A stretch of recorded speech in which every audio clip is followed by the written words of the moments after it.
ओम श्री गणेशाय नमः। ओम नमो भगवते वासुदेवाय। हरे कृष्णा कृष्ण कृष्णा हरे हरे, हरे राम राम राम हरे हरे। तव्हां सभिनी हरि भक्तन के नमस्ते। प्यारा भक्तों, ही कथा पाण गुरु कृपा से हासिल करे रहा आयूं।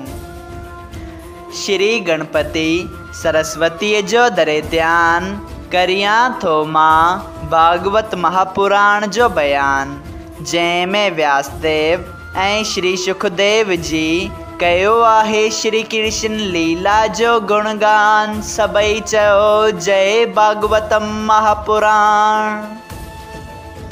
प्यारा भक्तों, कल कथा में पाण श्रीमद् भागवत महापुराण साहिब जे 10 स्कंद जे 16 अध्याय जे 5 भाग में ॾिठो त कालिया नाग श्री कृष्ण भगवान जी स्तुति करे थो। तंहिं बाद श्री कृष्ण भगवान जे चवण मूजिब कारेवा जा सभु गुल कमल जा पाण सां गॾु खणी श्री कृष्ण भगवान समेत यमुना नदीअ खां ॿाहिरि आयो। तंहिं बाद श्री कृष्ण भगवान कालिया नाग जे फन ते नाच कयो। उन खां पोइ श्री कृष्ण भगवान जी आज्ञा सां कालिया नाग पंहिंजे सॼे कुटुंब समेत रमणेक द्वीप ॾांहुं हलियो वियो। तंहिं बाद यमुना नदी जो पाणी अमृत जियां मिठो थी वियो ऐं सभई ब्रजवासी श्री कृष्ण भगवान जी जय जयकार करण लगा। सभई चयो जय श्री हरि। अज पाण श्रीमद् भागवत महापुराण साहिब जे 10 स्कंद जो 17 अध्याय शुरू करे रहा आयूं, जंहिंजो नालो आहे काली नाग जे रमणेक द्वीप जे छॾण बाबति कथा। राजा परीक्षित एतिरी कथा ॿुधी पुछियो त हे स्वामी, रमणेक द्वीप जहिड़ो उत्तम आस्थान छॾे छो काली नाग जमुना नदीअ में अची रहियो हो ऐं गुरुड़ जो उन कहिड़ो अपराध कयो हो? सॼो हाल कृपा करे वर्णन करियो। श्री सुखदेव जी चयो त हे राजा ॿुध, कश्यप ब्रह्मा जो पुटु आहे। उनखे घणियूं ई स्त्रियूं हुयूं। तिन मां हिकिड़ीअ जो नालो कद्रू ऐं ॿीअ जो नालो बंता हो। कद्रूअ मां काली नाग ऐं ॿिया केतिरा ई नाग पैदा थिया ऐं बंता खे 2 पुट थिया, जिन मां हिकिड़ो गुरुड़ परमेश्वर जी सवारी ऐं ॿियो उरन नाले सूरज देवता जो रथवान थियो। गुरुड़ काली नाग ऐं ॿिया बि नाग रमणेक द्वीप में रहंदा हुआ। हिकिड़े ॾींहुं कद्रू ऐं बिंता ॿई वेठियूं हुयूं। तॾहिं कद्रूअ बिंता खे चयो त सूरज जे रथ में कहिड़े रंग जा गोरा ॿधल आहिनि? बिंता चयो त अछे रंग जा, लेकिन कद्रूअ चयो त कारे रंग जा आहिनि।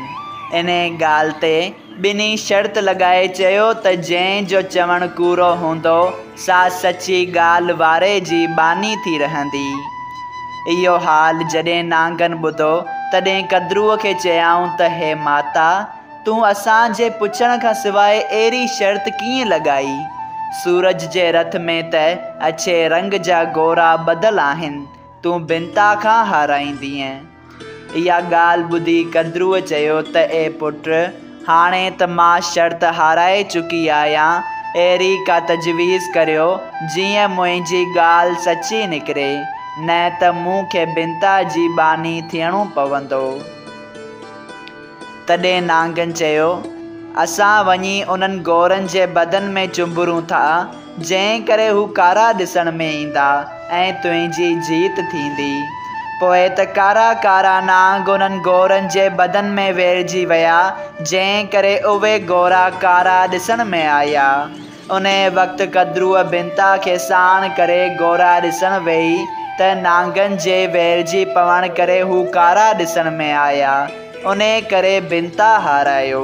जॾहिं गुरुड़ इहो हाल ॿुधो तॾहिं कद्रूअ खे वञी चयाईं त तो दगाबाज़ी करे मुंहिंजी माउ खे बानी बणायो आहे। अहिड़ो अधर्म करणु तोखे वाजिबु न आहे। हाणे तूं उन जी अयूज़ जेका शइ चवीं सा मां तोखे आणे ॾियां, पर मुंहिंजी माउ खे बानी न बणाए। इहा ॻाल्हि ॿुधी नांगनि पाण में सलाह करे गुरुड़ खे चयो त तूं असांखे अमृत जो लोटो आणे ॾे त तुंहिंजी माता खे बानी न कंदासूं। गुरुड़ उन ई साथ अमृत जो लोटो पंहिंजी सुमर्थीअ साण आणे नांगनि खे ॾिनो ऐं पंहिंजी माता खे पाण सां वठी घरु आयो। इहो हाल ॿुधी देवताउनि वीचार कयो त नांग अमृत पीअण सां अमर थी सभिनी जीवन खे ॾाढा दुख ॾींदा। तंहिं करे सभिनी देवताउनि गुरुड़ खे चयो त तूं पंहिंजे अंजाम मूजिबि अमृत जो लोटो कदरूअ खे ॾेई बिंता खे घरु वठी वञ, पर जीअं छल करे उन्हनि तुंहिंजी माता खे बानी बणायो आहे तीअं तूं बि पाखंड पखेर, जंहिं में उहो लोटो तूं उन्हनि खां वराए वठी। गुरुड़ इहा ॻाल्हि देवताउनि जी मञी। जंहिं वक़्तु नांग तलाउ जे किनारे ते लोटो रखी उन इच्छा सां सनानु करणु लॻा त पवित्र थी अमृत पीयूं, उन वक़्तु गुरुड़ उते पहुची उहो लोटो खणी देवताउनि खे ॾिनो। देवताऊं अमृत वठी पंहिंजे लोक ॾांहुं हलिया विया। जॾहिं नांगनि जी उन सबबु गुरुड़ सां दुश्मनी पैदा थी, तॾहिं हिकिड़े ॾींहुं गुरुड़ वेंकटनाथ पंहिंजे स्वामीअ जी घणी स्तुति करे उन खां इहो वरदान घुरियो त को बि नांग मूंखे लड़ाईअ में न जीते सघे ऐं मां नांगनि खे खाईंदो रहां त उन्हनि जो ज़हर मूं खे असरु न करे। जॾहिं परमेश्वर दीन दयाल गुरुड़ खे मन घुरियो वर ॾिनो, तॾहिं हिन ख़ुशि थी नांगनि खे पकिड़े खाइणु शुरू कयो। जॾहिं नांगनि गुरुड़ खे जीतण जी सुमर्थी पाण में न सम्झी, तॾहिं उन्हनि ब्रह्मा जी स्तुति करे आराधना कई त हे जगत पिता, तव्हां असां ऐं गुरुड़ ॿिन्ही खे पैदा कयो आहे। गुरुड़ वरदान पाइण जे प्रताप सां असांखे खाई थो वञे, अहिड़ी ज़बरदस्ती उनखे न करणु घुरिजे। इहा ॻाल्हि नांगनि जी ॿुधी ब्रह्मा उन्हनि जो पाण में हिन तरह मेलाप करायो त महीने सिर महीने गुरुड़ खे हिकिड़ो नांग मिले सो खाए ऐं सभिनी खे दुख न ॾिए। जॾहिं गुरुड़ उन ॻाल्हि ते राज़ी रहियो, तॾहिं नांगनि पाण में वारो ॿधो ऐं हर कंहिं पूर्णमासीअ ते हिकिड़ो नांग पिपर जे वण ते रखी ईंदा हुआ ऐं गुरुड़ ब्रह्मा जी आज्ञा मूजिबि उहो ई नांग खाईंदो हो ऐं ॿियनि नांगनि खे दुख ॾियणु छॾे ॾिनई। जॾहिं केतिरा ई वरह ईअं गुज़री विया, तॾहिं काली नांग जो वारो आयो। तंहिं ते हू पंहिंजे ज़हर जे हेठि खां चवणु लॻो त मां ऐं गुरुड़ ॿई कश्यप जा पुट आहियूं, ॿिन्ही जो माताऊं पाण में भेनर थियनि। जेकॾहिं मां गुरुड़ खां डिॼी वेंदसि त उन में मुंहिंजी बेइज़ती थींदी, तंहिं खां चङो आहे त मां वञी सांस विरां। सभई चयो जय श्री हरि। श्रीमद् भागवत महापुराण साहिब जे 10 स्कंद जे 17 अध्याय जो पहिरियों भाग संपूर्ण थियो। अगरि तव्हां सभिनी हरि भक्तनि खे हिन कथा मां लाभ हासिल थियो हुजे त कृपया हिन कथा खे ॿियनि हरि भक्तनि सां शेयर कजो त उन्हनि जो बि भलो थिए ऐं तव्हांजो बि भलो थिए। सभई चयो जय सिया राम। राधे राधे।